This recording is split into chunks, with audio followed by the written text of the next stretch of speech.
Amy, we're so excited to have you with us today, and we're really glad that your parents could make it. From Parks and Recreation to Saturday Night Live, and from Baby Mama to Wet Hot American Summer, which is a personal favorite of mine. I know that I speak for the rest of the class when I say how much I admire your work, and we're so grateful that you've chosen to be with us today, and we can't wait to see what lies ahead in your career. Thank you very much.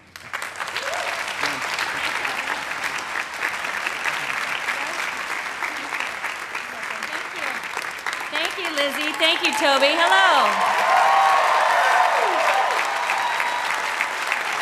Good afternoon. Thank you for that beautiful award and for giving me a symbol of an animal that is on its way to extinction. I will find a prominent place in my garbage for that later on tonight. Thank you very much. Friends, Romans, countrymen, lend me your beers. I am honored that you chose me to help you celebrate your graduation today. I can only assume I am here today because of my subtle and layered work in a timeless classic entitled Deuce Bigalow, Male Gigolo. And for that, I say, you're welcome.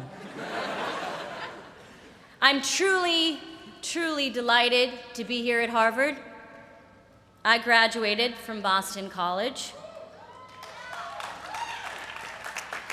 which some call the Harvard of Boston.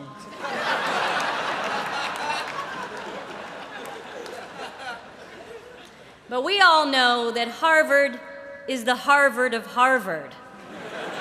And you can quote me on that. I have to admit, I'm very surprised to be here because, like so many of you, I was pretty convinced the rapture was going to happen. Show of hands, how many of you woke up on Sunday and thought, you're kidding me? I sold all of my belongings, I told my boss to shove it, and we're still here? I understand how you feel. I am so mad at heaven right now. So I tried to write today's speech the way I wrote everything in college. Stayed up all night, typing on a Canon word processor while listening to Sir Mix-a-Lot. To be fair, first I took a nap, I ate a large pretzel, I cried a little bit, and then I went to see that movie Fast Five. And I'm here to tell you, life is like a heist that requires good drivers, an explosives expert, a hot girl who doubles as a master of disguise. And this is a hard and fast rule. If The Rock shows up, they're on to you. But the class of 2011 did not invite me here to tell jokes. They invited me here to talk about the recent tensions between oil traders and regulators of the Commodity Futures Trading Commission. I'm sure we all read the New York Times this morning, which posited that there may be a complex scheme that relied on the close relationships between physical oil prices and the prices of financial futures, which, of course, as we all know, moves in parallel. Hilarious. What do I know about Harvard? I know it is the oldest American university. I know it provides the ultimate experience in higher learning. And, according to the movies, I know it is filled with people who get rich by either inventing things or suing the people who claim they stole their invention. Let me be clear. I believe everything I see in movies. And if you remember anything I say today, remember this. Every single thing you see in movies is real. So, what do the fine students of 2011 need to hear from me? If I wanted to give you advice as a Bostonian, I would remind you that Just because you're wicked smart, it doesn't mean you're better than me.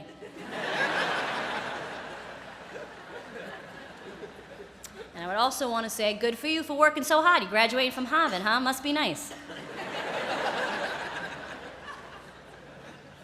If I wanted to give you advice as a New Yorker, I'd tell you, excuse me, ma'am, could you move, please? Don't walk in the bike lane. Get off the bike lane, please. And I would also like to take a moment to inform you, as a New Yorker, and as my cab driver did recently, that Bloomberg pretends to take the subway, but we all know that's a bunch of baloney.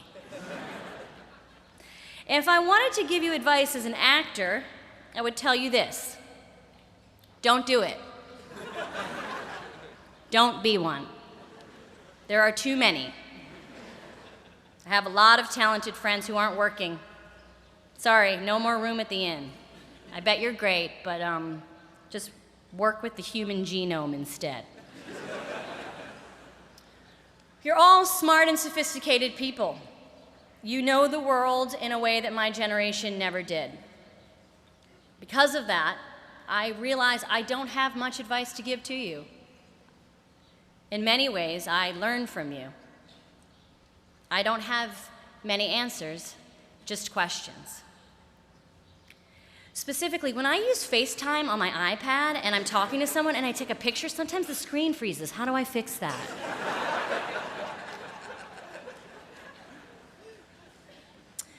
All I can tell you today is what I've learned, what I have discovered as a person in this world. And that is this: you can't do it alone. As you navigate through the rest of your life, be open to collaboration. Other people and other people's ideas are often better than your own. Find a group of people who challenge and inspire you. Spend a lot of time with them, and it will change your life. No one is here today because they did it on their own. Okay, maybe Josh, but he's just a straight-up weirdo. You're all here today because someone gave you strength, helped you, held you in the palm of their hand. God, Allah, Buddha, Gaga, whomever you pray to. They have helped you get here. And that should make you feel less alone and less scared. Because it has been a scary 10 years. You were young children when you watched planes hit the World Trade Center. You quickly understood what it was like to feel out of control. Your formative teenage years were filled with orange alerts and rogue waves and unaccomplished missions. For my generation, it was AIDS. We all grow up afraid of something. Your generation had to get used to taking off your shoes at the airport. My generation had to get used to awkward PSAs from boys to men telling us to use protection. But during those tough times, we realized how wonderful it felt to be part of a group. But more about me. I moved to Chicago in the early 1990s, and I studied improvisation there. I learned some rules that I try to apply still today. Listen, say yes, live in the moment, make sure you play with people who have your back, make big choices early and often. And don't start a scene where two people are talking about jumping out of a plane. Start the scene having already jumped. If you're scared, look into your partner's eyes. You will feel better. This advice has come in handy, and it would often be something I would think about when I would perform on Saturday Night Live. Live television can be very nerve-wracking, And I remember one time being nervous, looking into the eyes of the host, and feeling better. I should point out I was wearing a chicken suit at the time. The host was Donald Trump. He was wearing a bigger, more elaborate chicken suit. I looked into his eyes. I saw that he looked really stupid, and I instantly felt better. See how that works? I should point out that that sketch was written by a Harvard graduate, and also a graduate from Northwestern, but who cares about that, am I right? I cannot stress enough that the answer to a lot of your life's questions is often in someone else's face. Try putting your iPhones down every once in a while and look at people's faces.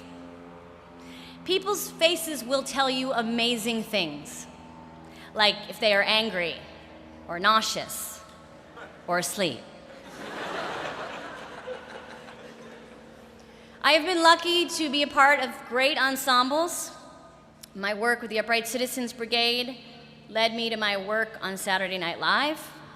And when I graduated from that comedy college, I was worried about what came next. Then Parks and Recreation came along, a show I'm proud of, where I get to work with people I love. You never know what is around the corner unless you peek. Hold someone's hand while you do it. You will feel less scared. You can't do this alone. Besides, it's much more fun to succeed and fail with other people. You can blame them when things go wrong. Take your risks now. As you grow older, you become more fearful and less flexible. And I mean that literally. I hurt my knee on the treadmill this week, and it wasn't even on.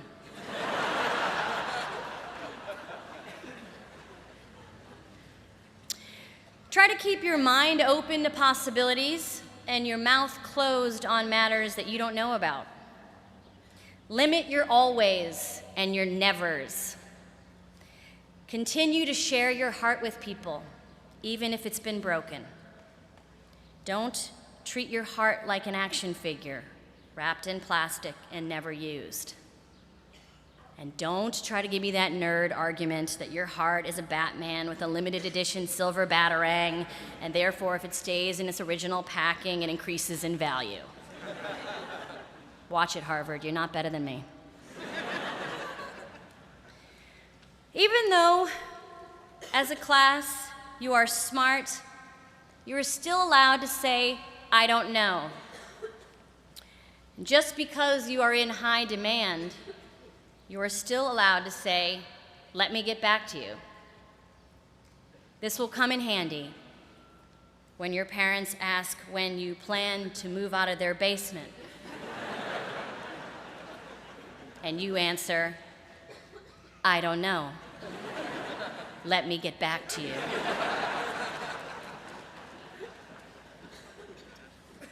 Which leads me to my final thought. Would it kill you to be nicer to your parents?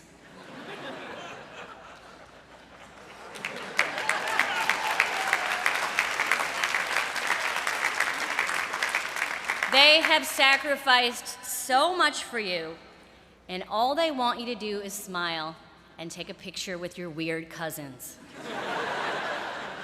Do that for them. And with less eye rolling, please.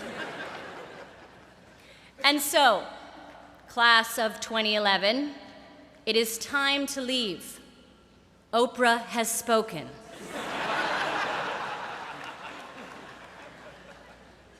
So I will end with this quote.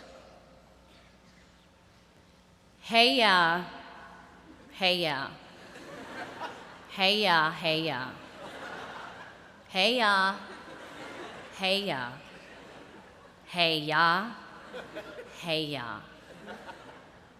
All right, all right, all right, all right, all right. The group, Outkast. The song, Hey Ya. The lyrics, nonsense. I'm sorry, it was really late when I wrote this. This is what I want to say.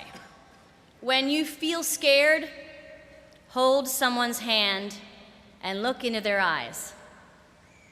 And when you feel brave, do the same thing. You are all here because you are smart and you are brave. And if you add kindness and the ability to change a tire, you almost make up the perfect person.